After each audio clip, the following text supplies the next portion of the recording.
क्या होगी happy ending? क्या रॉनी बचा पाएगा अपने दोस्त को? क्या उस्मान इस बार भी बच पाएगा? क्या हो पाएगी हैप्पी एंडिंग?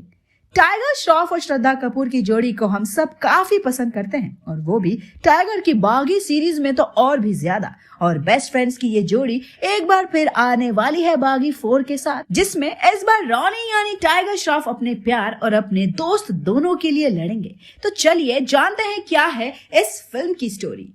जैसा कि हमने लास्ट वीडियो में देखा है कि रॉनी यानी टाइगर अपने माँ बाप के कातिल और इंडिया के मोस्ट वांटेड टेररिस्ट अब्बू उस्मान यानी निकितिन धीर से अपने कॉलेज को तो बचा लेता है, लेकिन उस्मान आखिर में एक चाल चलता है और अपने साथ रॉनी के बेस्ट फ्रेंड रोहन यानी सिद्धार्थ निगम को ले जाता है, और साथ ही अपने राइट हैंड बिलाल यानी दानिश भट्ट को भी बचा लेता है और वहां से भाग जाता है। लेकिन रॉनी उसे पकड़ने की और अपने दोस्त को बचाने की ठान लेता है, और इसमें सिया यानी श्रद्धा कपूर भी उसके साथ है। वो कमिश्नर सर यानी जैकी श्रॉफ के साथ मिलकर एक प्लान बनाता है और उस्मान से लड़ने और अपने दोस्त को बचाने एक बागी की तरह जाता है।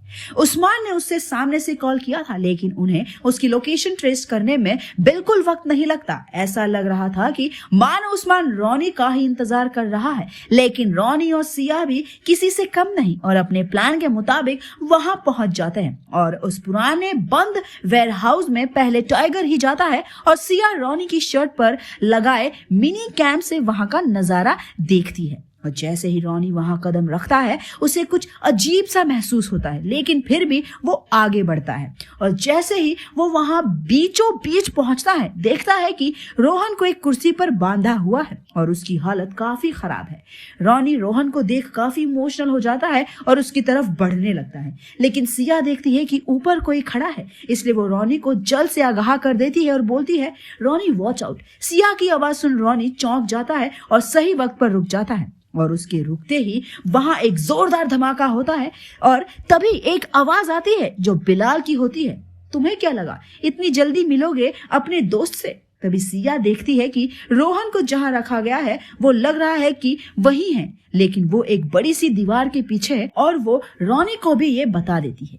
उसके बाद रॉनी के ऊपर बिलाल के लोग हमला करने लगते हैं और बिलाल ऊपर से ही सारा नजारा देखता है, लेकिन रॉनी किसी को नहीं छोड़ता। किसी को अपनी किक या तो किसी को अपने पंच का स्वाद चखाता और अपने मार्शल आर्ट्स की टेक्निक से सबको धूल चटा देता है, और फिर बोलता है, लगता है तुझ में हिम्मत नहीं है उस्मान, जो अपने आने से पहले अपने इस कुत्ते बिलाल को भेजा है। ये सुनकर बिलाल को गुस्सा आ जाता है और वो रॉनी के सामने आ जाता है और फिर दोनों में तगड़ी फाइट होती है, लेकिन बिलाल भी काफी स्ट्रांग है तो वो उस पर भारी पड़ता है और दोनों लड़ते लड़ते उस दीवार तक आ जाते हैं जिसके पार रोहन है। और बिलाल रॉनी को उकसाते हुए कहता है, कैसा दोस्त है रे तू, अपने दोस्त के इतने करीब होते हुए भी उसे बचा नहीं पा रहा। ये सुन रॉनी को और गुस्सा आ जाता है और वो बिलाल को उसी दीवार पर पटकता है, जिससे उस दीवार पर क्रैक होता है। और ये देख रॉनी बिलाल को उस दीवार पर तब तक पटकता है जब तक वो टूट ना जाए, लेकिन उतने में उस्मान के बाकी के लोग आ जाते हैं और वो रॉनी पर हमला कर देते हैं,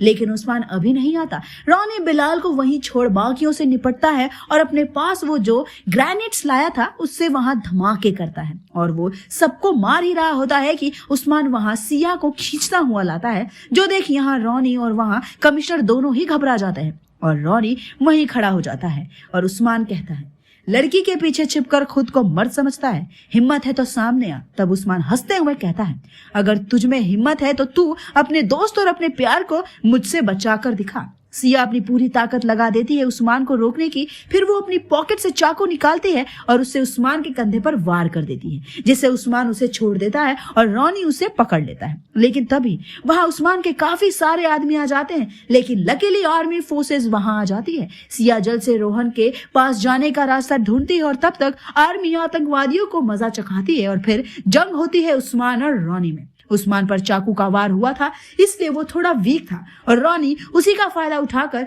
उस पर हमला किए जा रहा था और दोनों में काफी देर तक फाइट चलती है। ये पुराना वेयरहाउस जंग का मैदान बन जाता है। वहां दूसरी ओर सिया रोहन तक पहुंच जाती है और उसकी रस्सियां खोलने लगती है और रॉनी उसे वहां से देख लेता है, और लेकिन फिर भी उस्मान अधमरे होकर भी मुस्कुराता है और उसे मुस्कुराता हुआ देख रॉनी उसे पंच मारता है और बोलता है, अभी भी हंसने की ताकत है तुझ में कमीने। तब उस्मान कहता है, कुछ मिनट और तुम्हारा दोस्त और प्यार हवा में उड़न छू। ये सुनकर रोनी की पकड़ उस्मान पर से ढीली हो जाती है और उस्मान बोलता है, उस दीवार के पीछे बम लगाया हुआ है जो कभी भी फटेगा और तेरे बाप की तरह ये दोनों भी चले जाएंगे। ये सुन रोनी को कुछ समझ नहीं आता कि वो क्या करे। वो सिया को बुलाता है पर सिया नहीं सुनती और तब वो उस्मान को पकड़कर जोर से उस दीवार पर पटकता है और उन दोनों के वेट से वो दीवार टूट जाती है। रोनी जल्द से सिया और रोहन को वहां से निकालता है और दीवार की उस ओर जाता है और सबको बाहर जाने के लिए कहता है और सभी बाहर जाते हैं और उनके आते ही वहां एक जोरदार धमाका होता है, लेकिन वो तीनों बच जाते हैं। और रोहन रोनी से कहता है, भाई मेरे लिए तू यहाँ तक आ गया। तब रोनी उसे गले लगाते हुए कहता है, मैं तुझे नहीं खो सकता था और सिया और ये देश तुझे नहीं खो सकते। ऐसा बोलते हुए वो रोनी को अपने से दूर करता है और पीछे से उस्मान ने जो गोली चलाई उससे वो खुद पर खा लेता है। और ये देख रोनी और सिया चीख पड़ते हैं और रोहन आई लव यू मेरे भाई बोलते हुए अपनी जान दे देता है और कहानी यहीं खत्म हो जाती है। उम्मीद है आपको ये कहानी पसंद आई होगी।